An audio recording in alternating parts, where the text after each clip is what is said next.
Welcome to our nation state dialogue series राष्ट्र राज्य संवाद श्रृंखला में आपका स्वागत है. I'm Dr. Geeta Kochar, moderator for today's discussion. It's a pleasure to have Dexter Tiff Roberts with us today. He's a senior fellow in the Atlantic Council's Asia Security Initiative, a fellow at the Maureen and Mansfield Center, and an adjunct instructor in political science at the University of Montana.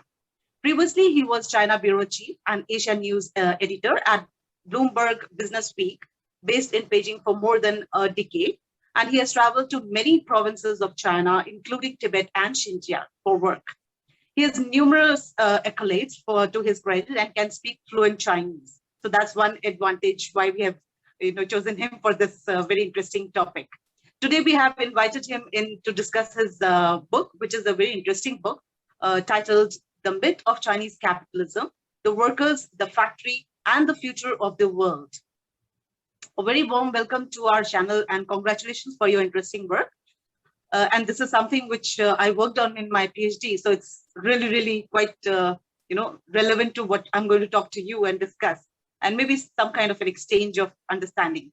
So let me begin by asking you a very basic question. Something like, just introduce your book in brief and elaborate on the reason why you chose the title as The Myth of Chinese Capitalism, when Chinese state never talks about economic development as capitalist in nature. Rather, it only talks about, socialism or socialist market economy, and also maybe you can just talk about why you have chosen these two specific, places in your book, the village of Pinghua in the province of Guizhou and the Dongguan, a factory town located in Guangdong. Okay, well, thank you. To begin, thank you very much for that kind introduction, and I'm delighted to have the opportunity to talk to you today on nation-state dialogue. I really appreciate it. Here is my book. As you said, The Myth of Chinese Capitalism, the Worker, the Factory, and the Future of the World. I'll start, by explaining how I came to this title.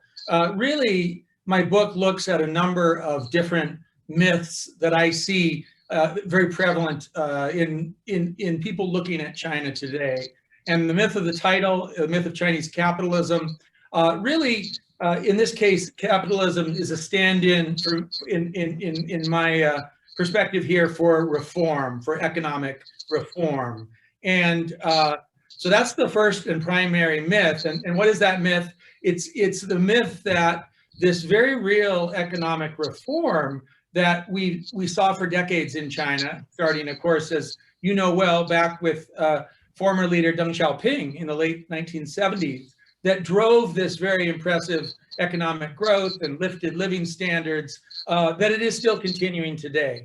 And what I argue in my book is that particularly since the new leadership in China, since 2012, 2013, with President Xi Jinping taking charge, we've seen a real stepping back from this increasing economic reform and opening to the world, which had been so important in driving the economy before. I think actually we're seeing instead a reassertion of planning over the economy, a reassertion of the state over the private sector, and very much a reassertion of the Chinese Communist Party over not just society and politics, but also over the economy and business. Just quickly, another myth of my title, because there's more than one, is that the Chinese middle class, which has been growing in leaps and bounds for years now with that economic reform, that the myth is that it will continue to get ever larger and larger. And I believe that is a very commonly held myth, a common assumption made by economists looking at China and also by the multinationals of the world. They will assume that this already very large middle class will keep getting larger. I argue in my book that will not happen for a bunch of reasons unless they change the economic trajectory that they're on right now. But I mean, it was very interesting to, hear, because, some of the things that we've been constantly talking, even in India, is that there would be a middle class and a larger middle class, which in India we already have, and that is where the challenge of two economies, the Indian and Chinese, lies. But let me just, move to another question in terms of what you have written in your book is talked about the hukou system, so which creates division of second-class citizens. But the hukou registration system is undergoing a process of constant reform. Besides, the value and significance of hukou is also increasingly diminishing in the Chinese society, as we know. So how do you see this phenomenon of change that is happening on the ground? So there is a perception pretty widely shared, and it's certainly what the government in China and the Chinese Communist Party will tell you, and that is that there is this constant reform of the hukou system. I actually would argue that there's been far less reform than they claim. There's certainly been the recognition of the need for reform, and there's been talk about changing the system going back many years, at least since 2013, when they had a Communist Party, the third plenum of that year. And they, during that year in 2013, said very clearly that they needed to reform the hukou system in order to continue to grow the middle class and bring more of the rural people into the economy.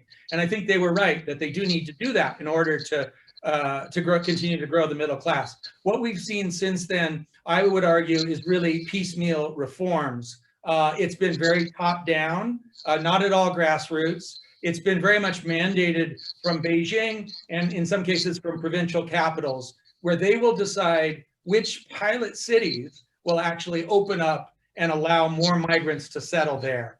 The problem is those cities aren't necessarily the places that migrants would naturally migrate to. They may not be the places with the most vibrant economies. They may not be the places with the most jobs. If you look at some of the cities that have been the very largest draws of migrants over the years, and I'm thinking of the showcase cities, Beijing, Shanghai, Shenzhen, Guangzhou, most of those cities are actually doing the reverse. They are not reforming the hukou system. They're making it increasingly difficult for migrants to settle down and work in those cities. Cities like Beijing and Shanghai, Shenzhen as well, have actually set population growth targets which are negative. So they are trying to reduce the population in those cities. And quite naturally, the people that they first go after are those migrants who have this much less solid status working in the cities. So that's one thing. Another, what we've seen in terms of the hukou reform in most cases has been based on these points systems, where a migrant will get points, they will accumulate points, and if they reach a certain level, in theory, they can actually get urban hukou in those cities. The reality is the point system is very onerous and very difficult for most migrants. They give migrants points for things like having higher education. Well, the reality is many of these migrants unfortunately don't have higher education. They give them points for having paid into the social welfare system for a certain number of years. In many cases, the majority of cases, they have not paid their full social welfare benefits. That's not necessarily their own decision. Often their employers will basically strike a deal with these migrants, and neither the employer nor the migrant will put in their contribution to the social welfare funds. If they do that, if they have done that and they've avoided paying into the social welfare funds, again, it's very difficult for them to actually build up enough points under this hukou reform system in order to become local residents. The other thing, just last thing, the other major kind of hukou reform is a geographical form where on the outskirts of the big cities, they will convert land that was technically rural land into urban land, and they will give the, in cities like, as you know, cities like Chongqing have a very large rural population. They'll split the population, proportion as urban and proportion as rural. So what they're doing is they allow those, they'll convert the outskirts of the cities from rural to urban, and in many cases they will tell the rural residents, in exchange for giving up your land, we will give you urban registration rights. Many cases, they actually don't want to do that, the rural people. There's a growing recognition that that there is some value in having these collective rights to the land that they have. And the other big issue is, in many cases that happens, and they are not, the reason to become an urban hukou holder is to get access, as you know, to social welfare benefits, to urban healthcare, to urban schools for your children. And that's what makes it a valuable thing to these potential, these rural migrants who would like to become urbanites. But in many cases, they are not providing the same levels of social welfare to these migrants, even after they get urban hookah. So anyway, that's a long explanation, but I would argue that the progress has been far, far slower. They announced with this big new urbanization plan that they were going to convert another 100 million people to urban hookah. I don't think they've actually made that goal yet. And again, you need to look at what kind of hookah they're giving and how valuable it actually is to the migrants. Yeah, I mean, in 80s, the flow of rural migrants to the urban was basically an impromptu kind of thing. People just migrated because there were relaxations and things like that. And my own field research was on Chungkansun in Beijing, which was flourishing just like that. It was a real phenomena of change that was happening. But eventually, as you're rightly pointing out, there has been restrictions on mobility onto large cities and megapolises. The only thing that you can do is you can shift to smaller cities. It's like rural to towns and maybe smaller cities, and that's like a driven kind of a migration, which is really not going to be fruitful for many of the rural migrants. And as you rightly pointed out, the kind of social welfare benefits that are attached to hookah are not very too much. But let's talk about the rural migrant laborers, or the Nongchuan Fei that we were talking about as a major policy change that really impacted the migration. And the emphasis was basically on the three rural issues, that's Sanongwanti, right?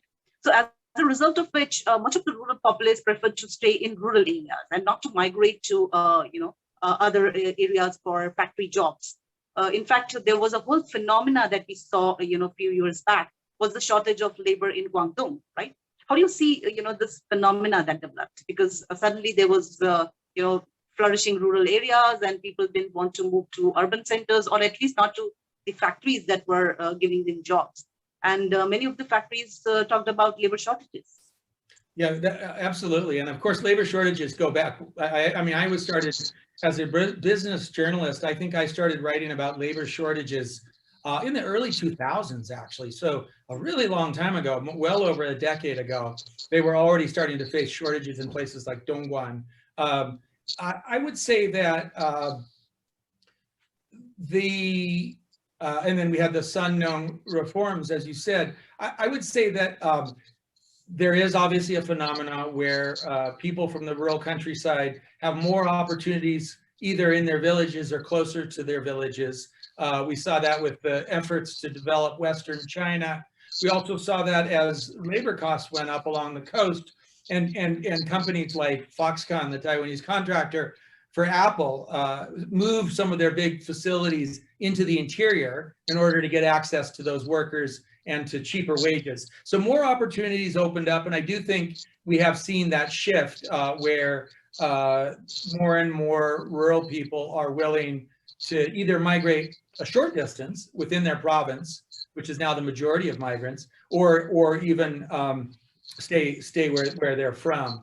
I do think that it's hard to, I think until migrants are allowed the same sort of access to healthcare and education in urban China, and same access to the pension system there, and are not facing physically being run out of the cities, which we saw a lot starting in late 2017 in Beijing and Shanghai and Shenzhen, where they physically would run the migrants out of the little apartments they were staying in and saying, you're not welcome here anymore.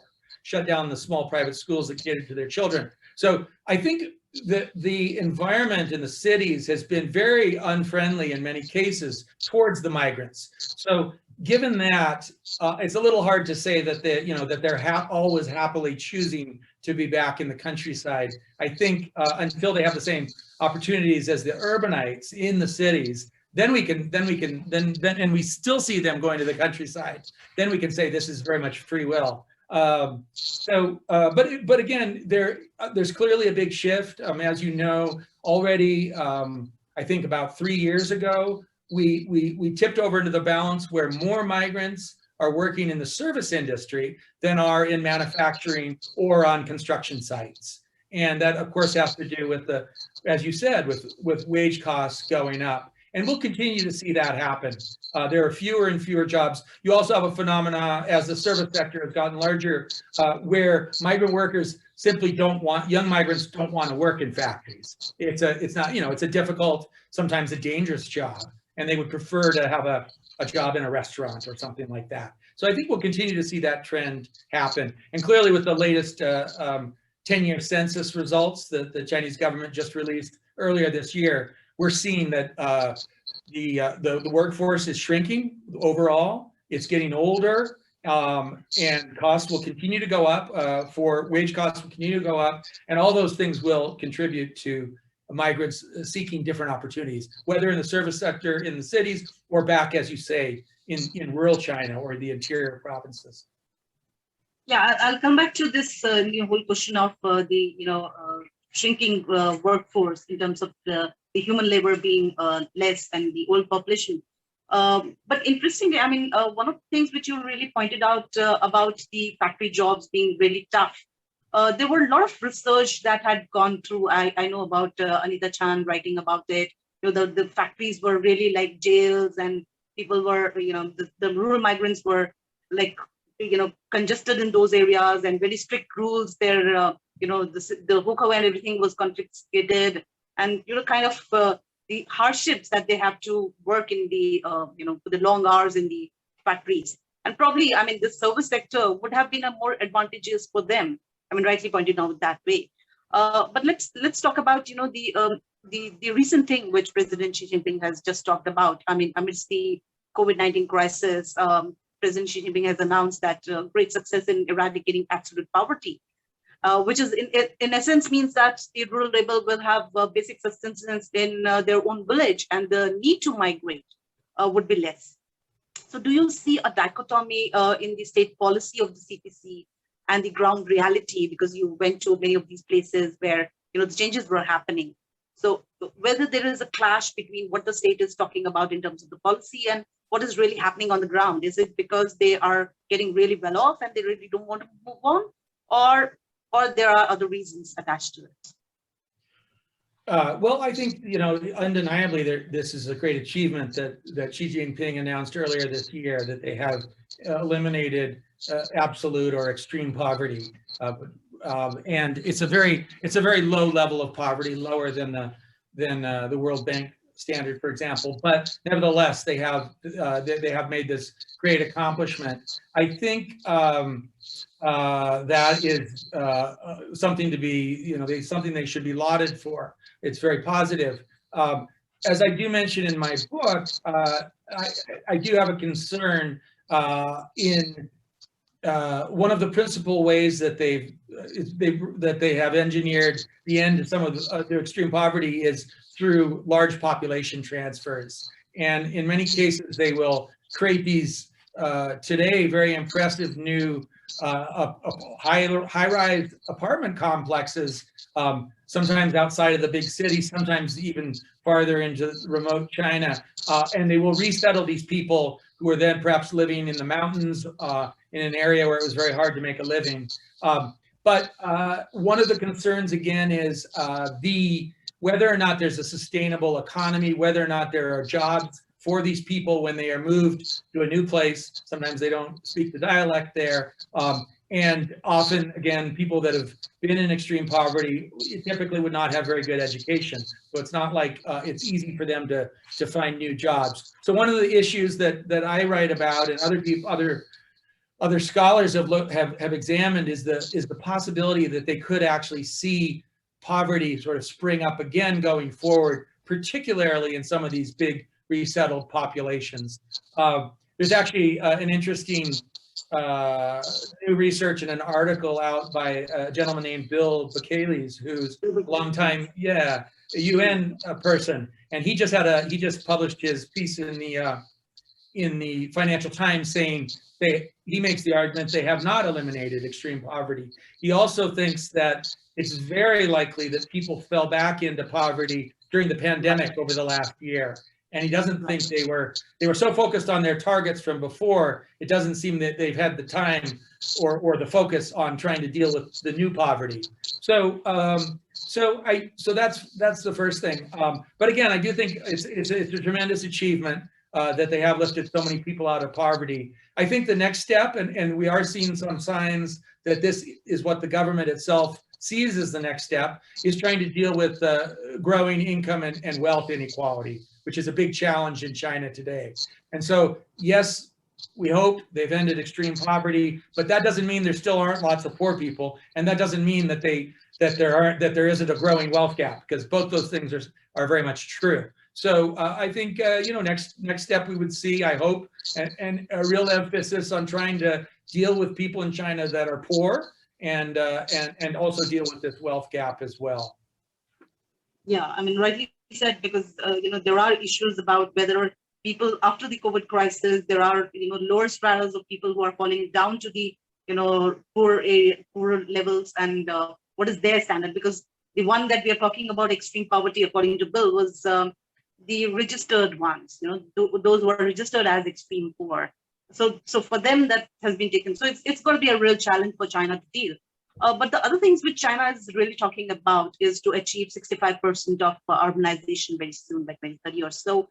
And it's also planning to advance from a labor-intensive economy to a high-tech developed economy. So that's one of the targets. I mean, maybe you've not included everything in your book, but I mean that's what is happening now. And there will be greater shift from the demand for unskilled labor that we have, that you've been talking about, the rural labor, which is not really highly educated, who do not have technical skills. And the demand would be, because it's going to be a more digitalized, more advanced high-tech economy, the skilled labor would be in demand. And the use of technologies, as we see, I mean, in my last trip to China was also, I mean, I was seeing the robots being used in service sector as well, even in restaurants and everywhere. So there would be a replacement of human labor, So how do you see, this industrialization 2.0 impact the labor force in China? Would there be a greater, challenge that these rural migrants will face in terms of poverty, in terms of lack of opportunities, or otherwise, I mean, because they are lacking skills, so naturally the skill development would be a challenge. How would you see that change happening in China? I do think there's going to be a challenge. Obviously, they need to push automation. Obviously, the workforce is actually getting smaller. Some people that don't know China as well are astounded when they actually hear that. But it's fallen below a billion people in the working age population. It's going to keep dropping down by a couple 100 million, and it's getting older. And so they do need automation, and they're trying to get ahead of that. They've talked about how they don't want to see a hollowing out of manufacturing like other countries, perhaps Japan and others, have experienced. And they have very smart technocrats in the government, people like Liu He, who actually studied this and are very convinced that we need to get ahead of the game with automation. So I think that's positive. But I do think that often the question of what happens to those migrants, even as the number of workers go down and the number of migrants go down, we're still talking about hundreds of millions of people, obviously. So they still need to be employed. And one of the things I found in my research again and again would be, for typically a factory manager or the CEO of a company would tell me about their very grand plans to automate and reduce their workforce. And I would say to them, well, you've got whatever the number was, 60,000 workers now in an enormous SOE. Where do they go? And typically they would say, well, we still need jobs. We need people to manage the robots. We need people to write the software, the systems for automation, and so on. And it is true they need people to do that. First of all, they don't need nearly as many people to do that as they did in the old, labor-intensive manufacturing model. But they do need people. But the question was, when I asked them, okay, what sort of training programs are you putting in place with your present workers? Almost without exception, they didn't have an answer. They had not actually thought about that yet. And similarly with local government officials, the same thing. You would hear this sort of comment again, like, oh, well, we still need people to manage the robots and write the software. But when you ask them, and they said, of course, some of those, we want to make sure that a lot of those jobs go to the existing workers. And then I would say, so, well, obviously your average education level of your workforce now is whatever it is. it's not, obviously they're going to need training. What are you doing? In most cases, they hadn't done that. So I think there is a challenge there. We're also seeing to my mind, almost a policy now where the government assumes that a very large proportion of the migrants will go back to their homes. In many cases, as I said earlier, they're not actually welcome in the cities. So you have this attitude that I saw in my research where they would be like, okay, that was great. You contributed so much to the first stage of the manufacturing miracle, factory to the world. We have a new model now. We're automating. We don't need you. Go back home. Reinvent yourself as a small business person in the countryside. But how that would actually happen was not really answered. One of the interesting things I saw on some of my last trips into Guizhou were these big billboards as you drive along the road that would actually say, they were basically exhorting migrant workers to not be slothful and to work hard. And they would, these banners would say, it's wonderful to stay close to home and see your family, but laziness is terrible. Don't rely on other people. Find a job. And I think, this is what I heard from conversations, the reason that they were putting up these banners is because of the fact that people were returning and not in some cases struggling to find employment or figure out what they were going to do. So I think it is a big issue going forward. One last thing I would say, you also hear when you talk to government officials in China a lot about how the service sector is going to solve a lot of the problems. And they'll talk about service sector jobs that are, things like, again, writing computer software or doing, managing e-commerce or a variety of different things that involve a certain level of skills and also typically would be better paid. But the reality is what we've seen in China today, even as I said before, the majority of migrant workers are now working in the service sector. They're not working in those higher end jobs. They're working, the most common job is, I'm sure is motorcycle delivery person, which is where they zip around the cities. It's quite dangerous, driving wildly so that they can meet their quotas of everything they have to deliver at a certain point, which is very convenient for urbanites in China. You can get hot food served at your door and so on at any hour of the day. But again, those jobs, what we're seeing are to date have not really been those higher value added service jobs. Albert Park at Hong Kong University of Science and Technology has done some good research looking at the composition of new service jobs in China. And by and large, they have been lower end service jobs rather than higher end service jobs. And at the same time, the state-owned enterprises are reforming. And so the laid-off workers are also given, priority over the rural migrants. So that's also one of the issues which is really going to be a challenge for the rural migrants, I suppose. And we have a lot of literature over that as well, in the sense how there are reservations for those who are laid off and given some training, and then they are put back into the jobs after 3 years or 5 years of intensive training. So it's going to be a real economic twist and turn, and of course the large population that they will have would be a challenge. And at the same time, the Chinese are already talking about 3 children. So that population change is going to really affect on the long term. Let's see how things work out, but some of the policies definitely are really good. So it was a great discussion with you, and I'm sure we have learned a lot from your experience, and we can continue on and on with this. But let's just pause because of the paucity of time, and I hope we continue our discussions on many of the such related topics, and we have many more interactions with you. Thank you very much, and to our viewers, please keep watching the program and keep learning. Namaste. Thank you very much.